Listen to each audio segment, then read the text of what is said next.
Why is Latin America still poor? Look at a map of the world today. North of the Rio Grande, you see one of the wealthiest, most stable economies in history. South of it, you see persistent poverty, instability, and staggering inequality. But here's the most shocking fact of all. The South was the winner at the start.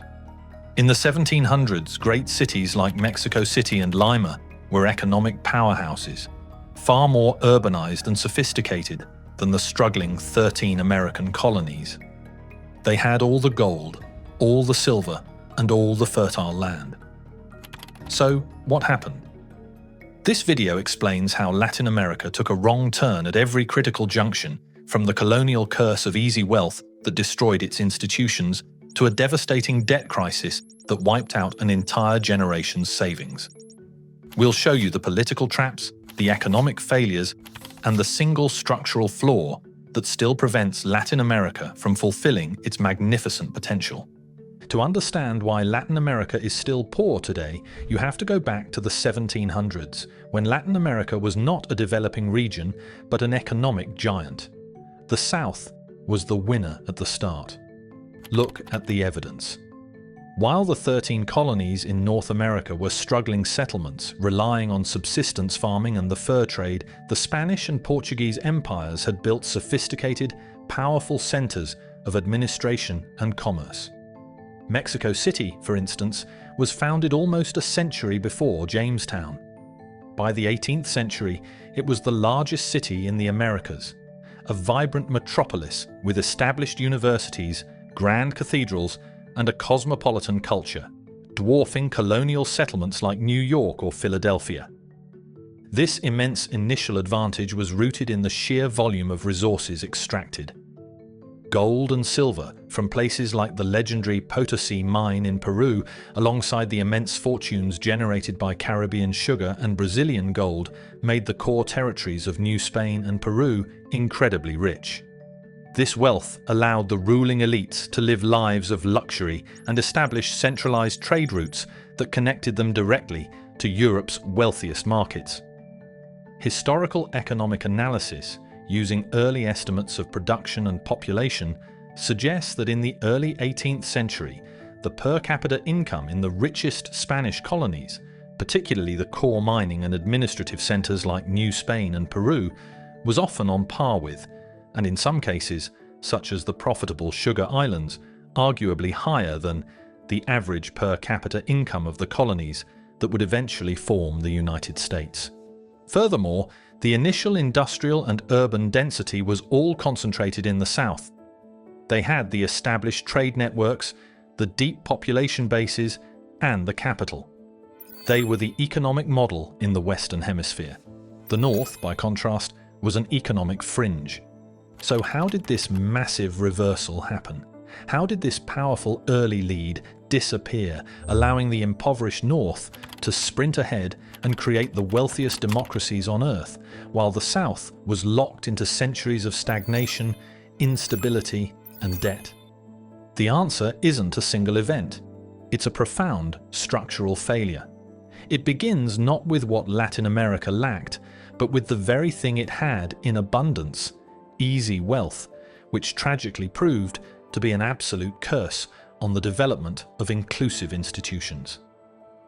If Latin America started with a clear economic lead, why did it fall so far behind?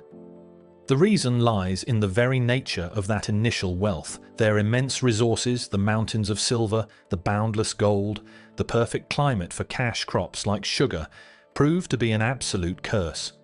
The Spanish and Portuguese colonizers were not interested in settling and building societies. They were interested in looting. They established extractive institutions, systems designed specifically to suck wealth out of the territory and ship it back to the home country, leaving nothing for local development. The most notorious examples were the forced labor systems, the encomienda, and the mita. These systems were not based on contracts or wages. They were based on compulsion and servitude. They rounded up vast numbers of indigenous people and forced them to work in the mines and plantations under brutal conditions. The legendary Potosí silver mine in modern-day Bolivia was so rich that it generated perhaps 80% of the world's silver in the 16th and 17th centuries. However, historians estimate that over tens of thousands of indigenous workers died under the Mita forced labor system in Potosí, generating wealth for Spain while devastating the local population and preventing the formation of a skilled, free labor market. Compare this to the North American colonies. Because there was no easy gold or large indigenous population to coerce, the British had to attract settlers. To do this, they were forced to create inclusive institutions, systems based on establishing secure private property rights, ensuring land ownership, and granting political rights to a broader swath of the population. These institutions encouraged investment, innovation, and long-term planning. In the South, the opposite happened. The immense wealth was concentrated in the hands of a tiny colonial elite. The institutions they built, from labor laws to land distribution, were solely designed to keep the poor majority powerless and maximize extraction. This institutional legacy of deep, structural inequality survived the colonial era and became the region's permanent economic shackle. The tragedy of the 19th century was that Latin America gained independence but failed to gain stability. Forcing it into an economic trap it never escaped. When the Spanish left, they left a power vacuum that destroyed the region's chance to modernize. While the United States spent the 1800s building a unified legal system and railroad network, Latin America dissolved into a century of civil wars led by caudillos, military strongmen who seized power by force. This chaos made long-term investment impossible. No one builds a factory in a war zone where property rights don't exist. The level of political volatility was breathtaking. Mexico, for example, went through more than 50 different administrations in just its first 30 years of independence. Bolivia suffered more than 190 coups since its independence. This chronic instability meant that by 1900, while the US had become an industrial giant, Latin America's share of world manufacturing remained negligible. Desperate for revenue, but unable to build industry due to the violence, these nations turned to the only asset they had that didn't require complex factories: raw nature. This decision created the commodity trap. Between 1870 and 1930, the region entered the golden age of the agro-export model. They sold beef, coffee, copper, and sugar to the industrializing north. On the surface, it looked like wealth. Argentina famously became one of the top 10 richest nations per capita in 1913. But this wealth was an illusion because it was entirely dependent on foreign demand for raw goods. They didn't process these materials, they just shipped them. This left their economies dangerously undiversified. By 1913, the average Latin American country had over 70% of its total exports concentrated in just 3 primary products. For Chile, nearly 80% of its exports were nitrates and copper. For Brazil, coffee alone often accounted for over 60% of exports.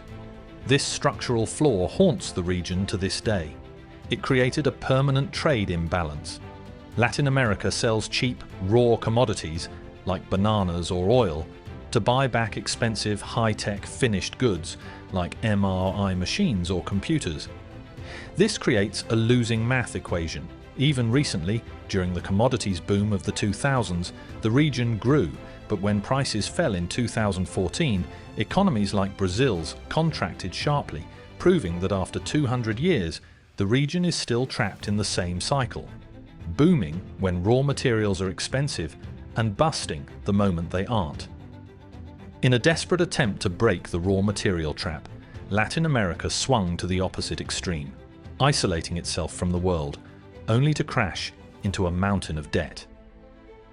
Following the Great Depression, governments decided to force industrialization through a policy called Import Substitution Industrialization, ISI. The idea was to ban foreign imports using massive tariffs, taxes on outside goods, to force people to buy locally produced cars, fridges, and clothes.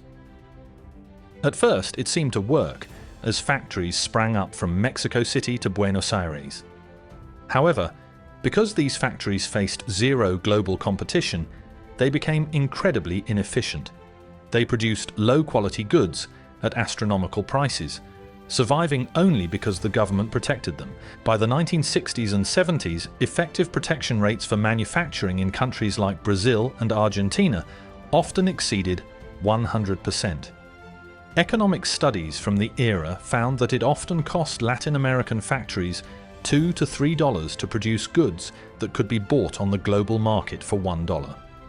This inefficiency acted like a hidden tax on every single citizen.